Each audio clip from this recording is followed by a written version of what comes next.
Hello, friends. Well, it is very wonderfully auspicious that the very first event that we hold in our temple for our center, the temple doesn't have enough space in it. I think it augurs for more miracles in the future. You know, Kartikeyanji was so right that, Chennai is filled with houses. The world is filled with houses. And some of those houses are homes. Many of them are. Many of them, unfortunately, aren't. But very, very few places are homes for the masters. And what makes a home for the masters is, it's very, very simple. It's that the people who live there love them and want them to dwell there and feel that we're all their children. We're brothers and sisters together. We're all children of Master, of Babaji, of Swamiji, of this great line of masters. For years and years, Swamiji always signed his letters in divine friendship, even had a book in divine friendship. And that vibration of friendship was what he led with.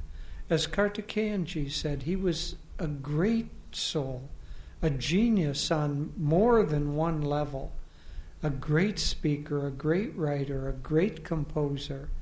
But he never led with that.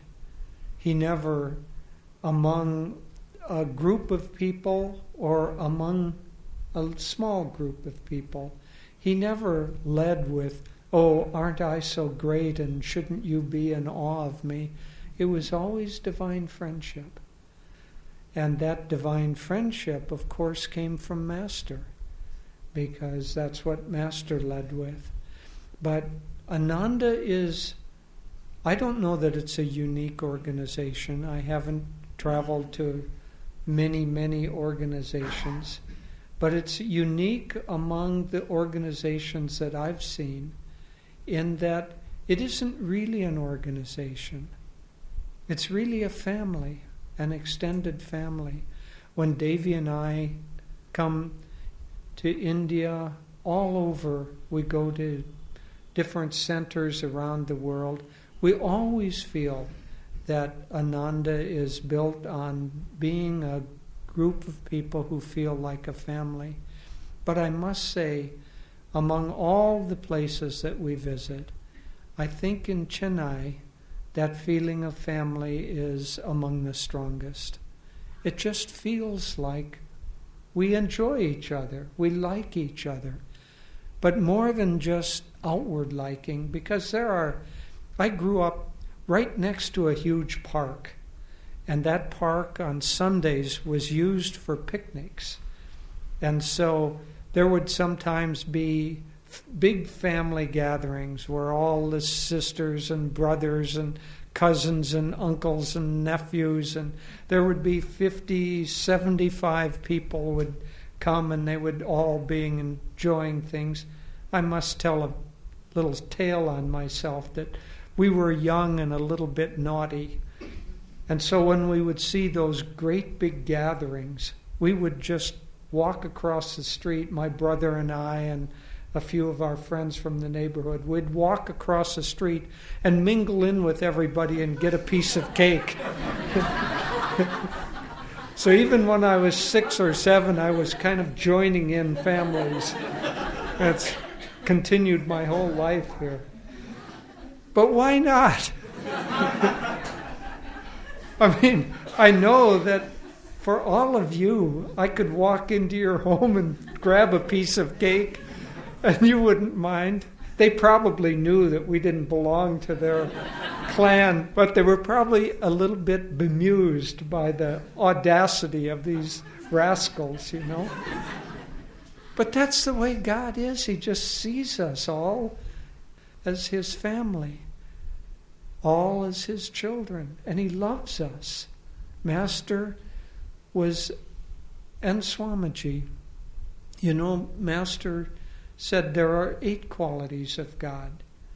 And he said that he especially vibrated with 3 of those qualities: joy and wisdom and love. And obviously, looking at the life of Swami Kriyananda, we can see that he vibrated with those same 3. Wisdom, 150 books and some great, great scriptures. And joy, sometimes especially in the last years of his life, he would say sometimes, I feel so full of bliss I can hardly stand it. And then love, that's what Ananda has been built on, is love and friendship. Friendship is just an expression of love, an intimate expression of love. And so those are the qualities that one could say almost the DNA of Ananda are those 3 qualities: wisdom and joy and love. And that's what draws all of us, but more than just drawing us, because if we're only drawn to it and we hold up our cup to receive that joy and wisdom and love and the other qualities of God, that cup can only hold so much. And as Jaya said, we're all, when we're part of this family, we're all drawn to share what we've been given. And that's how this great vibration spreads around the world.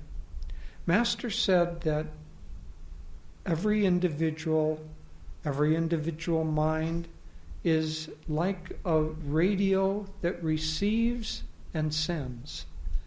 And so, depending on what we tune into, we will receive that kind of message, that kind of vibration, those kinds of thoughts. Master said that thoughts, we don't create our thoughts.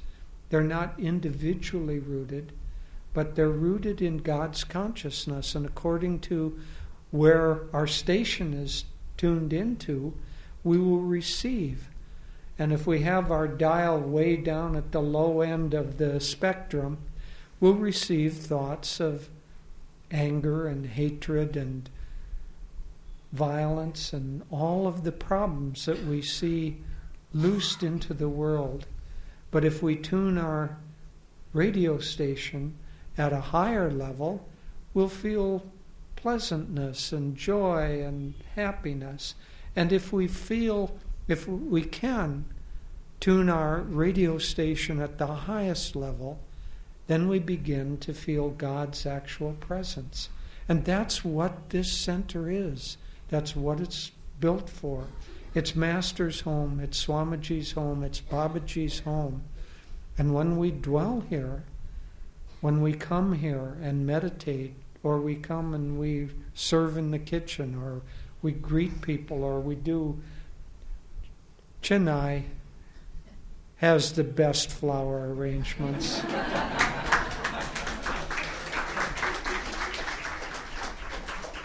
And when we come and we're doing a flower arrangement or some beautiful thing like that, in Chennai, I think the masters speak to us through flowers. I'll tell an interesting story that happened to me. For many devotees of our path, Sri Yukteswar seems a little distant and a little foreboding, little like the stern father, and it's easy to love Master, it's easy to worship Babaji, and Lahiri is somehow very sweet, but Sri Yukteswar is a little bit like you don't want to make a mistake around him. And so, here in Chennai, a couple of years ago, I was trying to tune in to each of the masters. And as I say, it was easy to tune in to all of them, but a little difficulty with Sri Yukteswar. And just as there is now the little garlands around the frames of the pictures, just as I was having the thought, Sri Yukteswar, you seem a little distant, a very beautiful thing happened. that garland that was around him fell off. And it was as if, come and put the garland of your love around me and I will be there. So when we put the garland of our love around these great masters, then they come here. They come into our hearts, they come into our minds, and they dwell there. And if they dwell in our hearts and minds, then this is their home. This is where they will dwell, where they will live. And their presence will be here, and it will change and uplift us, and it will change and uplift everybody who comes here. We see it already. People who have been making deliveries, or the carpenter working on some of the doors, have begun asking, how can I take classes here? How can I be here? Just because the vibration of love draws every human heart. And so part of our task as Master's children is to come and meditate as deeply as we can, to tune into their vibration, to tune into their presence. But that alone, see, that's attuning the station of our minds to receive their programming. But that alone is only half of the picture. The other half is that we're also sending stations. And so the more we become filled with love and joy and wisdom, the more as we go around we become sending stations for that. And here in this home, we can do that very consciously. So everybody who comes will be welcomed into this home, welcomed as a divine friend, in divine friendship. And we've seen it already. Everybody, a stranger comes who isn't really a stranger, but is here for the first time, and immediately somebody goes and welcomes them and begins to talk with them. Just an act of divine friendship. But as that vibration in our consciousness grows stronger and stronger, and as we consciously want to offer that into the world, then we become a sending station. And this center becomes like a great, powerful television station, radio station, that sends out those vibrations of peace and harmony. You know that peace and harmony prayer that we do together? It's already gone way past 1 million repetitions of that prayer, sending out those vibrations of peace and harmony into the world. And this center, this home for these great masters, will become a powerful sending station, a lighthouse to send light out into Chennai and be way, way beyond Chennai, because these vibrations don't stop at a city's limit. They don't obey those kinds of laws. They just go on and on. And so as we make this more and more a home for Babaji and Master and Swamiji and all the great ones, it will become a powerful source of healing and light and love for a world that desperately needs those sources. So thank you all. Thank the Masters for inspiring Sri Kartikeyanji, to inspire Swamiji, to inspire all of us. And here we have a lighthouse for these great teachings here.